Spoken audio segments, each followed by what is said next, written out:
आदरणीय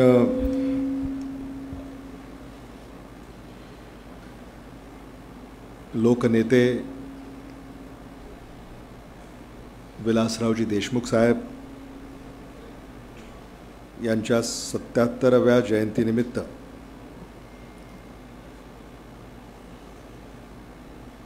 उजाळा साहेबांच्या आठवणींना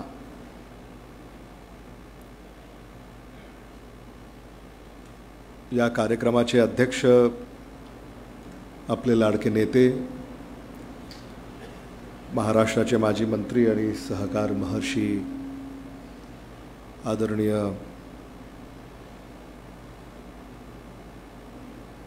दिलीपराव देशमुख साहेब,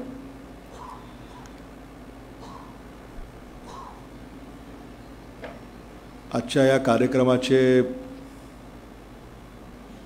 मुख्य व्याख्याते आदरणीय विलासराव देशमुख साहेबांचे जीवलग मित्र, ज्येष्ठ पत्रकार, देशमुख कुटुंबियाचे स्नेही आदरणीय मधुकरराव भावेजी, ज्यांचे विचार आपण नुकतेच ऐकले, ते महाराष्ट्राचे पर्यावरण, पाणी पुरवठा व स्वच्छता राज्यमंत्री आदरणीय संजय बनसोडेजी,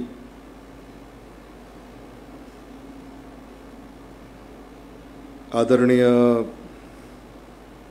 ॲडव्होकेट मनोहरराव गोमारेजी, लातूर ग्रामीणचे आमदार धीरज मोतीपोळे सर, रोडे सर,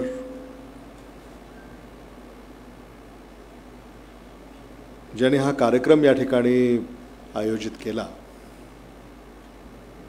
ते डॉक्टर कल्याण बर्मदे, डॉक्टर अशोक पोद्दार, तुकाराम पाटील, डॉक्टर चेतन सारडा, योगेश करवा, संतोष बिराजदार आणि त्यांचे इतर सगळेच सहकारी मित्र, डॉक्टर राम बोरगावकर, त्यांचं नाव नाही पत्रिकेमध्ये पण आहेत, उपस्थित सारे मान्यवर, पत्रकार बंधू भगिनी आणि मित्रांनो, आज मी आमच्या मित्रांना धन्यवाद देतो की त्यांनी आपले लाडके नेते आदरणीय विलासराव देशमुख साहेबांच्या 77व्या जयंतीनिमित्त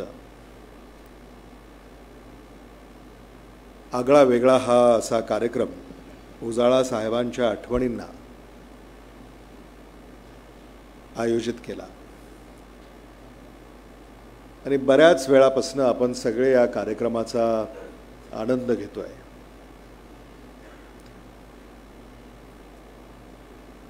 मी, काका, धीरज, खरं म्हणजे आम्ही इथं येण्यापूर्वी ठरवलं होतं की आपण ऐकायचं.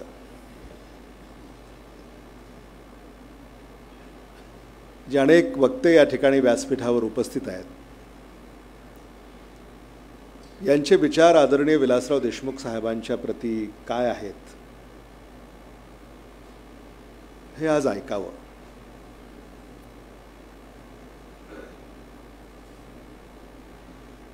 एखाद्या कार्यक्रमाला आल्यानंतर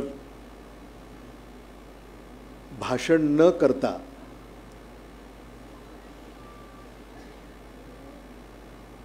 निघून जावं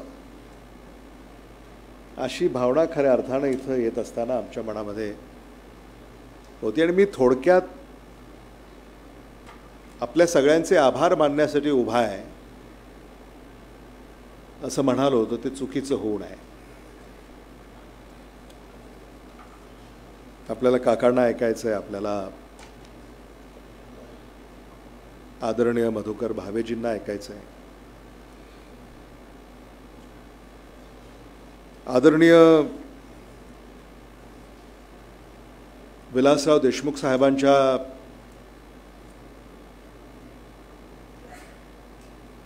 आठवणींना उजाळा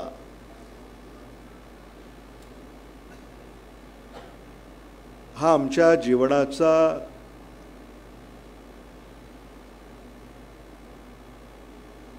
प्रत्येक दिनाचा दिनक्रम आहे असं मी म्हणालो तर ते चुकीचं होणार नाही.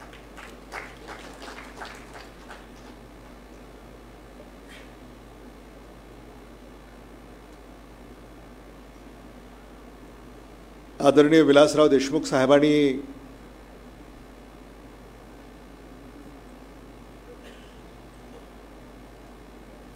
जे विलक्षण कार्य केलं, अजूनही आपण सगळे प्रभावित आहोत. आदरणीय विलासराव देशमुख साहेबांनी आपल्यापैकी प्रत्येकाला स्पर्श केलेला आहे. आपण तर लातूरचे आहोत, त्यामुळं आपल्याला स्पर्श होणं हे स्वाभाविक आहे. पण मराठवाड्यात, महाराष्ट्रात, भारतात, जगात आदरणीय विलासराव देशमुख साहेबांचा स्पर्श झाला आहे.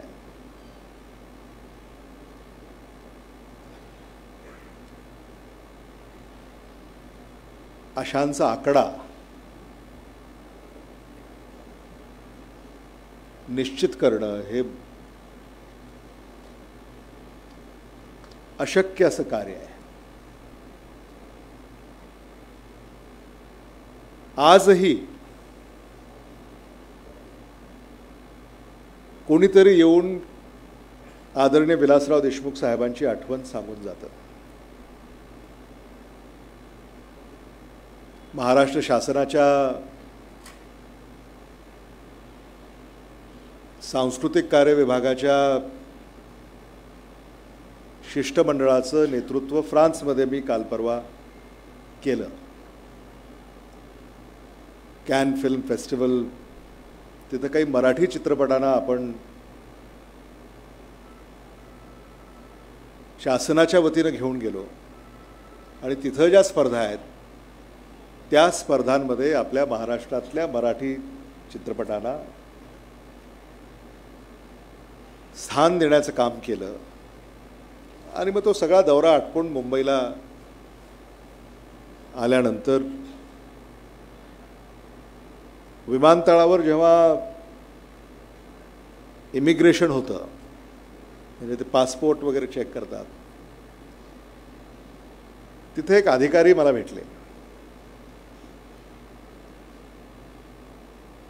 आणि त्यांनी माझं स्वागत केलं, विचारपूस केली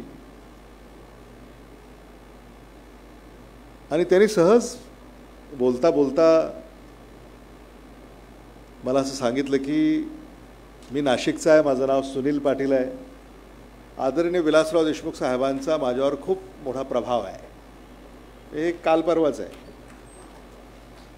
बरं, यांना मी कधीही भेटलो नाही, पहिल्यांदाच त्यांची माझी भेट झाली.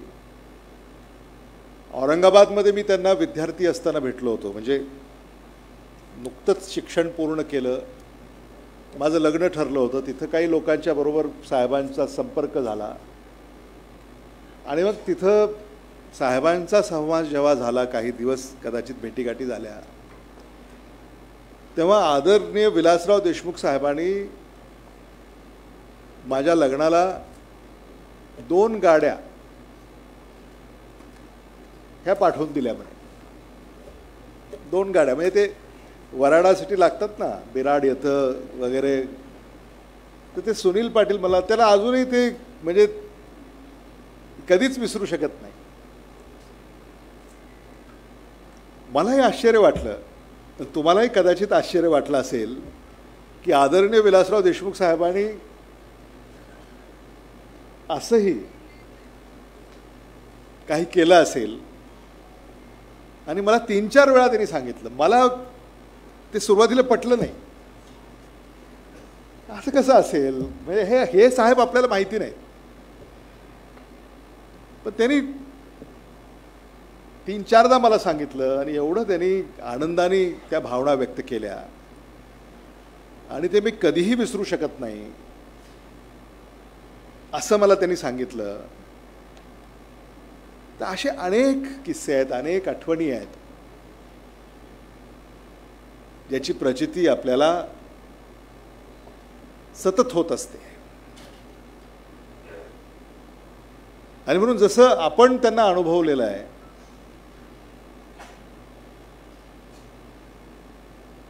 महाराष्ट्रातल्या, भारतातल्या, जगामध्ये अनेकांनी त्यांना अनुभवलं आहे आणि त्यांचे अनुभव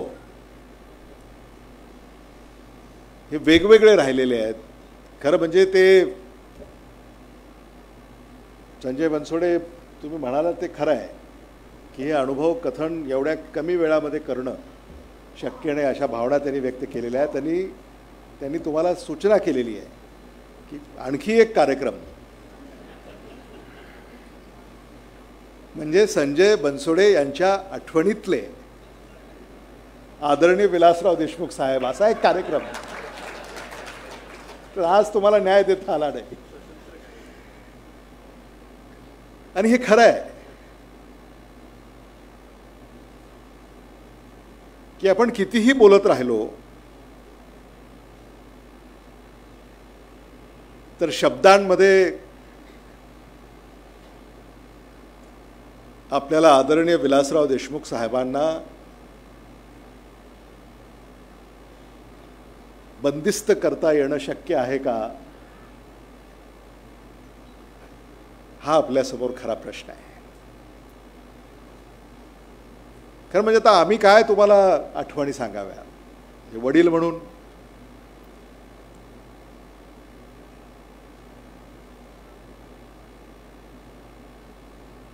वडील कसे असावेत. आता आम्ही वडील झालो आणि आमची मुलं जेव्हा आमच्यासमोर लहानाची मोठी होत आहेत तेव्हा अनेक प्रसंगांना सामोरं जाताना आपले वडील आपल्याबरोबर कसे होते हा विचार आम्ही करतो आणि मग तसं आपल्या मुलांबरोबर वागण्याचा प्रयत्न करतो. कारण आपले वडील म्हणजे माझे वडील माझ्यावर कधी रागावले अशी आठवण माझ्याकडे नाही. माझे वडील माझ्यावर कधी चिडले अशी आठवण माझ्याकडे नाही.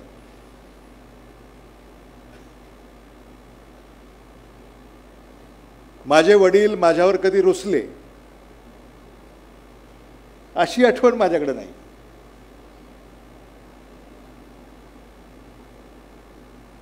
असे आदरणीय विलासराव देशमुख साहेब.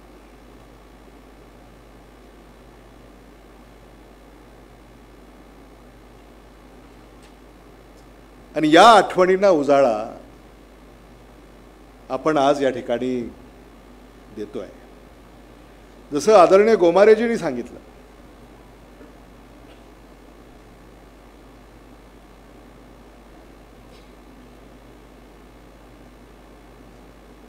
की ते प्रतिस्पर्धी होते पण एकमेकांबद्दल प्रेम आणि आदर हा नेहमी त्यांनी बाळगला.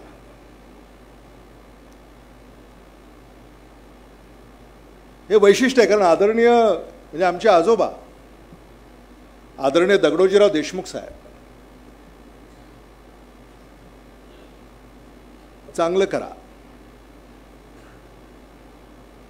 या दोनच शब्दामध्ये त्यांच्या शिकवणीचा सार आपल्याला घेता येईल. मला आठवतंय आदरणीय शिवराज पाटील साहेब जेव्हा बाभळगावला आदरणीय दगडोजीराव देशमुख साहेबांना भेटायला गेले. लोकसभेच्या निवडणुका, विधानसभेच्या निवडणुका. तेव्हा आदरणीय शिवराज पाटील साहेबांनी सांगितलेली ही आठवण आहे.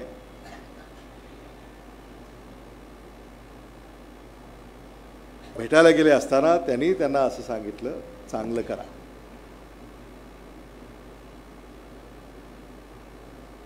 आणि आदरणीय विलासराव देशमुख साहेबांनी हेच जोपासलं.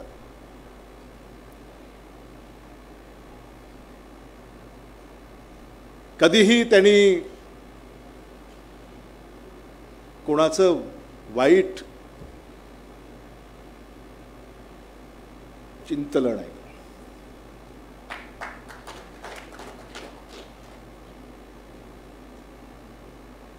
राजकारणामध्ये स्पर्धा असते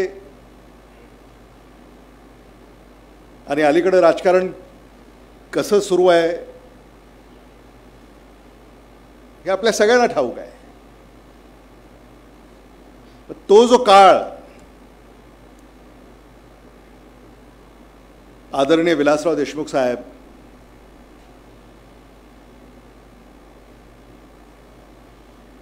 यांचा राहिला, त्या काळामध्ये कधीही वैयक्तिक द्वेष, वैयक्तिक टीका याला वावच नव्हता.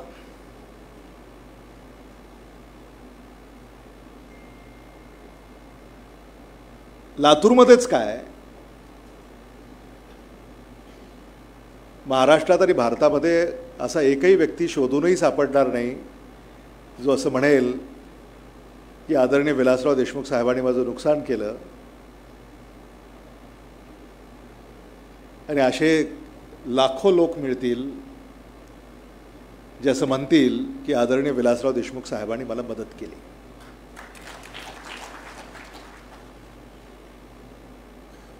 मी जेव्हा आमदार झालो, नंतर राज्यमंत्री झालो, आता मंत्री आहे,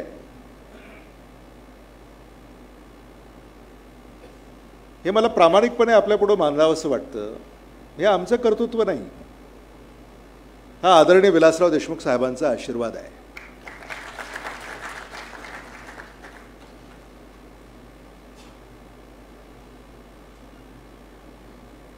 म्हणजे पहिल्यांदा जेव्हा आमदार झालो आणि विधिमंडळामध्ये जेव्हा आमदार म्हणून आम्ही प्रवेश केला, तेव्हा तो विधिमंडळाच्या बाहेर जो सुरक्षा अधिकारी असतो त्याच्या चेहऱ्यावरही स्मितहास्य होतं. ते माझ्यासाठी नव्हतं,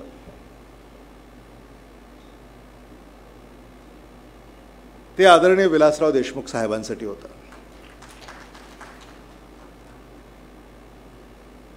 असा हा चमत्कार आपण सगळ्यांनी अनुभवलेला आहे.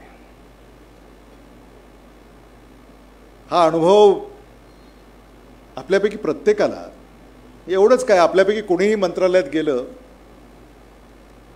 आणि आदरणीय विलासराव देशमुख साहेबांच्या गावाचे आपण आहात अशी जेव्हा चर्चा होते तेव्हा पुन्हा तुम्हाला काहीही सांगायची गरज पडत नाही.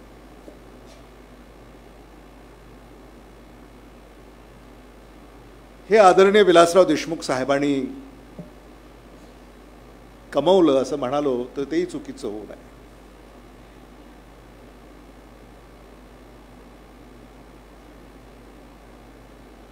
बरं, आम्ही राजकारणात होतो, आम्हालाही खूप विरोध झाला पाहिजे.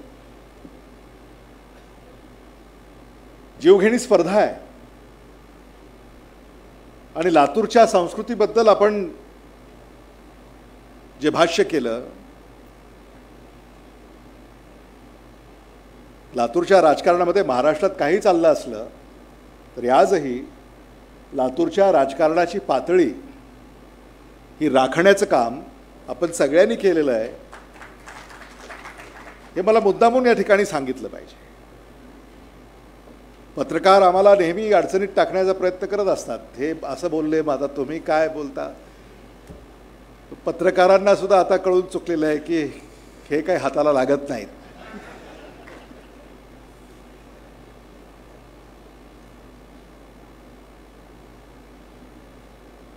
आणि म्हणून गोमारेजींनी सुद्धा आपले जे विचार व्यक्त केले,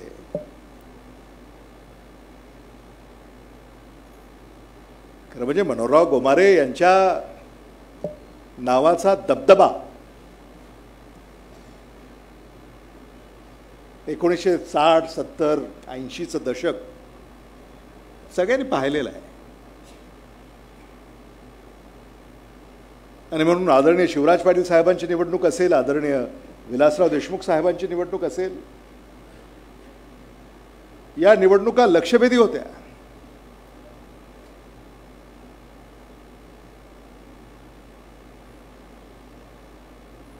त्या काळामध्ये मनोहरराव गोमारे यांच्या विरुद्ध निवडणूक लढवणं आणि ते जिंकणं हे सोपं नव्हतं.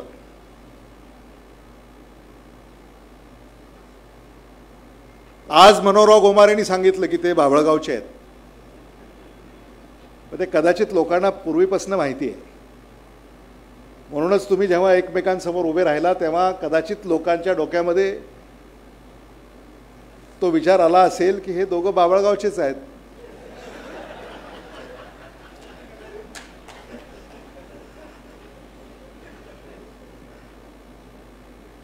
आणि त्यामुळं आदरणीय विलासराव देशमुख साहेबांना जी संधी मिळाली, कृषी उत्पन्न बाजार समितीचं संचालकपद, जिल्हा बँकेचं संचालकपद, जिल्हा परिषदेचं सदस्यपद, पंचायत समितीचं उपसभापतीपद, ही संधी मिळाल्यानंतर त्यांचा जो काही संपर्क त्या काळामध्ये लातूर तालुक्यामध्ये घडला, त्याचा फायदा त्या निवडणुकीमध्ये आदरणीय विलासराव देशमुख साहेबांना झाला. आणि त्यांना त्या स्पर्धेमध्ये, म्हणजे आदरणीय नाडे, आदरणीय गोमारे या स्पर्धेमध्ये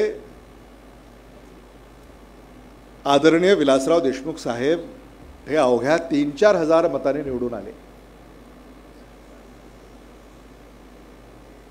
अँड रेस्ट इज हिस्ट्री. आणि मग 1980 पासून तर आपण सगळ्यांनी पाहिलं.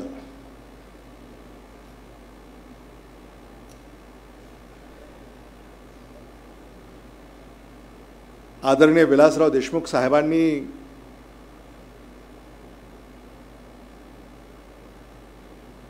आपलं आयुष्य समाजासाठी झिजवलं.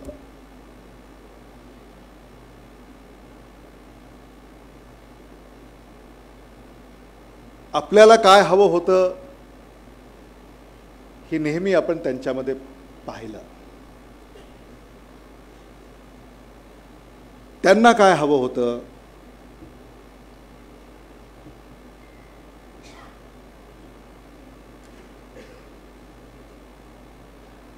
हा विचार कधी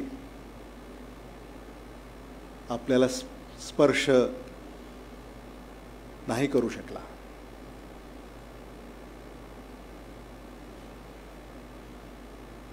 गुलजारचा एक शेर आहे,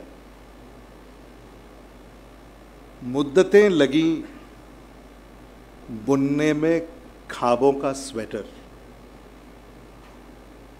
मुद्दतें लगी बुनने में ख्वाबों का स्वेटर.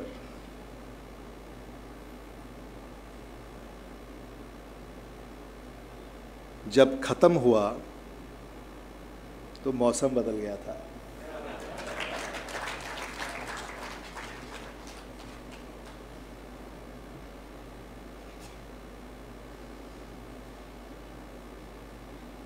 आदरणीय विलासराव देशमुख साहेबांना बाभळगावला येऊन गडीवर राहायचं होतं.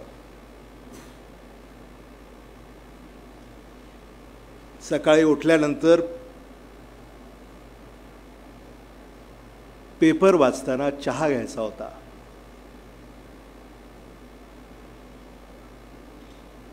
गडीवर आपल्या लोकांच्या बरोबर वेळ घालवायचा होता. संध्याकाळी शेताकडे जायचं होतं.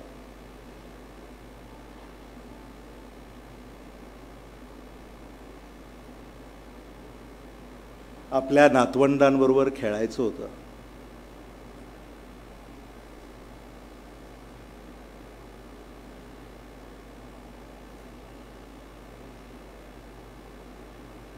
हा विचार आपण कधी, काही प्रसंगच नव्हता किंवा कधी हा विचार आपल्याला स्पर्श करेल अशी काही परिस्थितीच नव्हती. हे तर जे मला जे जाणवलं किंवा जे मी ऐकलं, आपण असा कधी विचारच केला नाही.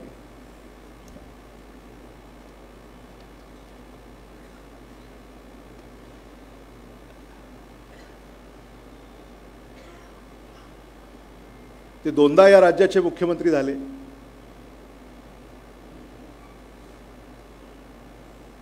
तुमची साथ होतीच, ईश्वराची साथ राहिली असती तर ते तिसऱ्यांदा देखील मुख्यमंत्री झाले असते.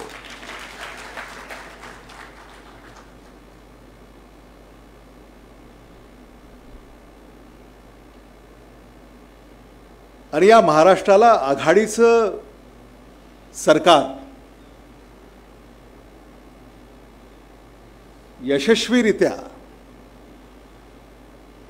चालवून दाखवणारं पहिलं नेतृत्व मी आदरणीय विलासराव देशमुख साहेब.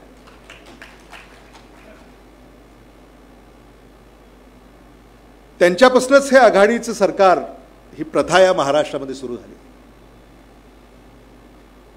आणि म्हणून देशामध्ये, राज्यामध्ये आघाडीची सरकारं आपण अनुभवली, आपण पाहिली.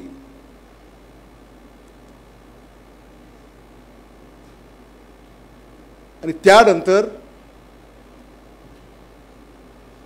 आत्मविश्वास अनेकांचा वाढला की आघाडीची सरकारं ही चालू शकतात, ही आघाडीची सरकारं टिकू शकतात, आघाडीची सरकारं काम करू शकतात.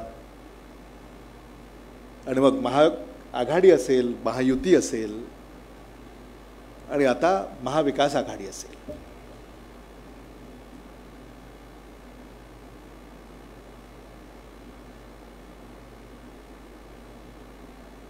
जगामध्ये कुठेही आम्ही, म्हणजे काही योग आदरणीय विलासराव देशमुख साहेबांच्या बरोबर जाण्याचे आम्हाला आले. खरं म्हणजे मी परदेशामध्ये पहिल्यांदा जाण्याचा मला जो योग आला तो आदरणीय विलासराव देशमुख साहेबांच्या मुख्यमंत्री पदाच्या काळामध्ये त्यांचा अमेरिकेचा जो अधिकृत दौरा होता, त्या दौऱ्यामध्ये त्यांच्याबरोबर जाण्याची मला संधी मिळाली. आणि पहिल्यांदा परदेशामध्ये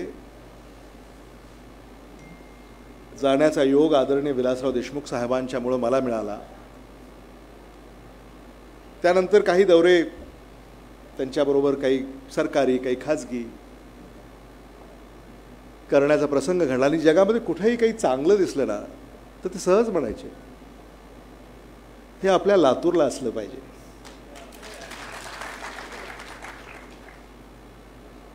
लातूरसाठी काय करू आणि काय नाही हे सतत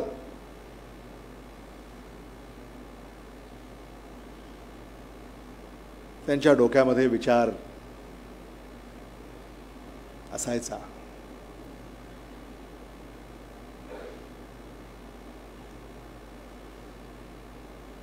आणि म्हणून ते असताना एवढे लोक त्यांच्यावर प्रेम करतात याची देखील कल्पना आपल्याला नव्हती.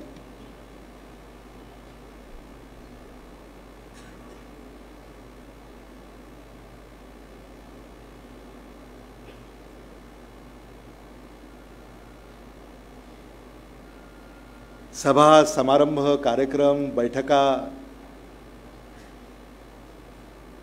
या तर त्यांनी गाजवल्यात, सगळ्यांनाच माहिती आहे. म्हणजे लातूरच्या तर कानाकोपऱ्यामध्ये अनेकांना तो अनुभव आलेला आहे. एक प्रेमाचं नातं लातूरकरांशी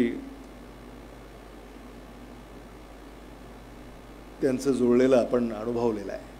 पण लातूरकरांशीच नव्हे तर महाराष्ट्रातल्या अनेक जिल्ह्यांमध्ये आदरणीय विलासराव देशमुख साहेबांवर प्रेम करणारी माणसं ही अजूनही आहेत.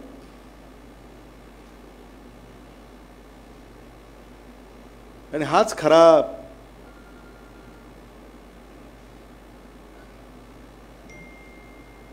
त्यांचा आशीर्वाद आहे असं मानणाऱ्यापैकी आम्ही आहोत.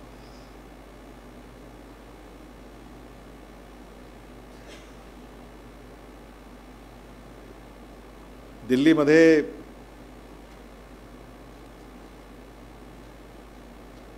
एक वेगळी छाप अगदी कमी कालावधीमध्ये त्यांनी टाकल्याचं देखील आपल्याला माहिती आहे. अण्णा हजारेंचं आंदोलन जे अनेक दिवस देशामध्ये सुरू होतं, शेवटी ते आदरणीय विलासराव देशमुख साहेबांना आदरणीय सोनिया गांधींच्या सूचना आल्यानंतर मध्यस्थ म्हणून त्यांना चर्चा करण्यासाठी तिथं पाठवण्यात आलं. आणि अनेकांना शंका होती काय होईल, कसं होईल, आंदोलन मागे घेतील का.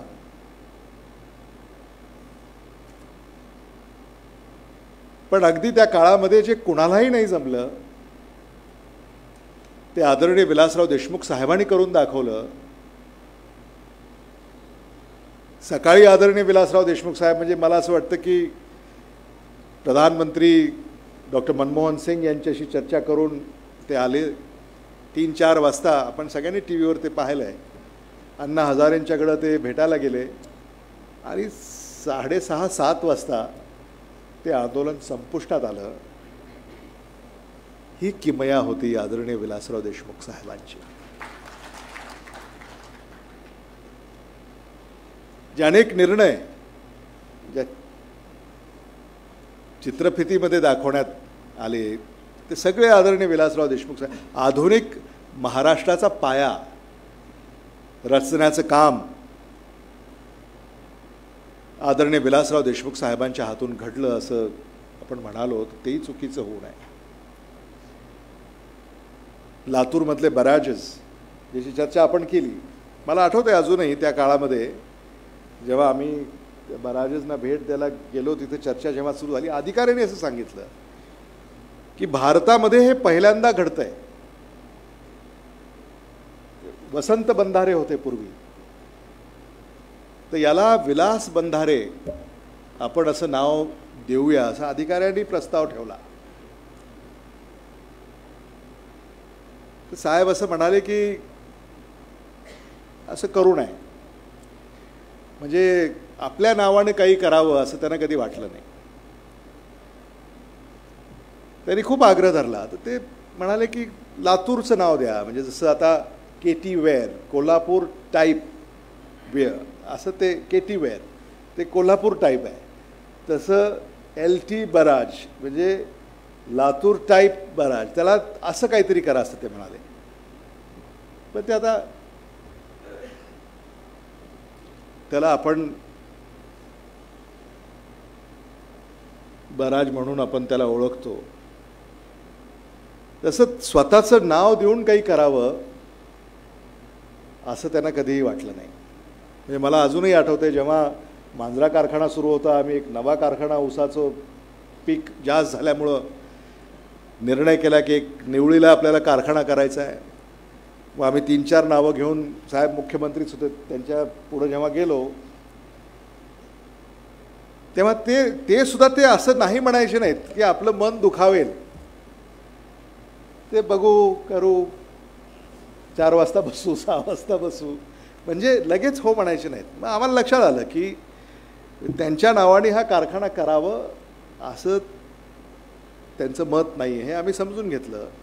आणि म्हणून ला आम्ही का केलं, म्हणजे त्या काळामध्ये त्यांनी परवानगी दिली नाही, म्हणून आम्ही ते विलास सहकारी साखर कारखान्याचं ते लाचं क केलं, म्हणजे त्याला विकास सहकारी साखर कारखाना असं त्या काळामध्ये त्याचं नामकरण झालं आणि त्या कारखान्याचा प्रवास त्या काळामध्ये सुरू झाला. खरं म्हणजे आज जिल्हा क्रीडा संकुल ही आदरणीय विलासराव देशमुख साहेबांची देण आहे. नाही तर लातूरसारख्या ठिकाणी जिथं ही व्यवस्थाच कधी नव्हती, ती व्यवस्था या लातूरला मिळावी म्हणून आज तिथं शेकडो हजारो लोक सकाळ संध्याकाळ त्या ठिकाणी येतात, त्याचा उपभोग घेतात. जिल्हा क्रीडा संकुल तिथं असं होईल अशी कोणाची कल्पना देखील कधी राहिली नाही. म्हणजे लातूरला ST विमानापर्यंत सगळं, म्हणजे आमच्यासाठी त्यांनी काहीही करण्यास ठेवलेलंच नाही. ST विमानापर्यंत सगळंच त्यांनी केलं आहे आदरणीय विलासराव देशमुख साहेबांनी. म्हणजे विधानसभेतलं पहिलं भाषण भावेजी आपल्याला आठवत असेल STवर होतं. आपल्याला कल्पना असेल, तुम्ही तिथं त्यावेळेला गॅलरीमध्ये पत्रकार म्हणून हे सगळं पाहिलेलं आहे. ST ते विमान सगळंच, म्हणजे दळणवळण खऱ्या अर्थानं लातूरला दाखवण्याचं काम जर कोणी केलं असेल तर ते आदरणीय विलासराव देशमुख साहेबांनी केलं. आता महाराष्ट्रामध्ये प्रत्येक शहरामध्ये मेट्रो होत आहेत, पण या महाराष्ट्रातल्या पहिल्या मेट्रोच्या भूमिपूजनाचा दगड हा आदरणीय विलासराव देशमुख साहेब मुख्यमंत्री असताना पंतप्रधान डॉक्टर मनमोहन सिंग यांच्या शुभ हस्ते मुंबई येथे रोवण्यात आलेला आहे. नवी मुंबईचं विमानतळ आपल्याला आज ते उभं राहताना दिसतंय, मग त्याची नीव त्या काळामध्ये रोवलेली आहे. मुंबईचं ईस्टर्न एक्सप्रेस हायवे, ज्याला आता महाविकास आघाडी सरकार त्यांचं नाव देण्याचा हा निर्णय झालेला आहे आणि त्याची अंमलबजावणी काही दिवसात काही महिन्यामध्ये होईल. ईस्टर्न एक्सप्रेस हायवे मुंबईला शांघाय करायचं हे स्वप्न ज्यांनी बाळगलं, मराठवाड्याला आपल्या हक्काचं 25 TMC पाणी मिळालं पाहिजे हा निर्णय ज्यांनी केला, लातूर हा जिल्हा झाला पाहिजे याच्यासाठी संघर्ष ज्यांनी केला,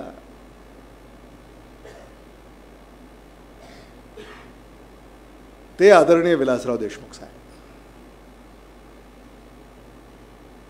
आणि खऱ्या अर्थानं सामान्य माणसाला न्याय देण्याचं काम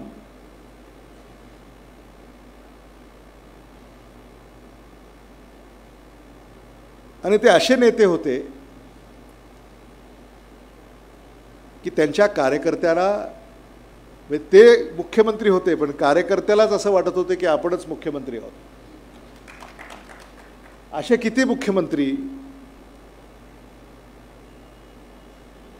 की कार्यकर्त्यांना, ज्याची रोडे सर तुम्ही काही नामोल्लेख केला, यशवंतराव चव्हाण साहेब, वसंतदादा पाटील साहेब, शंकरराव चव्हाण साहेब, वसंतराव नाईक साहेब, शरद पवार साहेब, त्या काळामध्ये या सगळ्याच मुख्यमंत्र्यांचा प्रभाव आदरणीय विलासराव देशमुख साहेबांवर राहिला आणि त्यातून ते घडत गेले. आदरणीय शिवराज पाटील साहेबांचा प्रभाव त्यांच्यावर नेहमी राहिला आणि म्हणून हे सगळं अगदी अजूनही कसं ताजं आहे. आणि इथं उपस्थितांपैकी प्रत्येकाचे आदरणीय विलासराव देशमुख साहेबांचे वैयक्तिक संबंध आहेत, प्रत्येकाचे. असं हे नेतृत्व आहे. म्हणून यापेक्षा मी अधिक भाष्य करू इच्छित नाही, खूप बोलता येईल.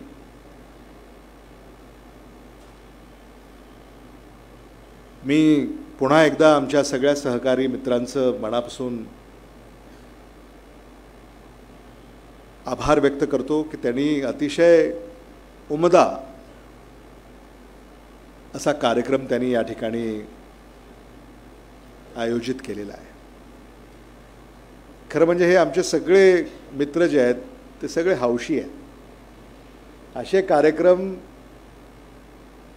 करण्याचा त्यांना छंद आहे आणि असे कार्यक्रम सतत लातूरमध्ये व्हावेत असा त्यांचा प्रयत्न असतो आणि अशा कार्यक्रमातून समाजाचं प्रबोधन होईल अशी त्यांची भावना असते. आणि म्हणून आज पुन्हा एकदा त्यांनी अतिशय सुंदर असा कार्यक्रम या ठिकाणी साकारला. त्याबद्दल त्यांचे मी पुन्हा एकदा आपल्या सगळ्यांच्या वतीनं आभार व्यक्त करतो. टाळ्याच्या गजरात आपणही त्यांचं कौतुक करावं.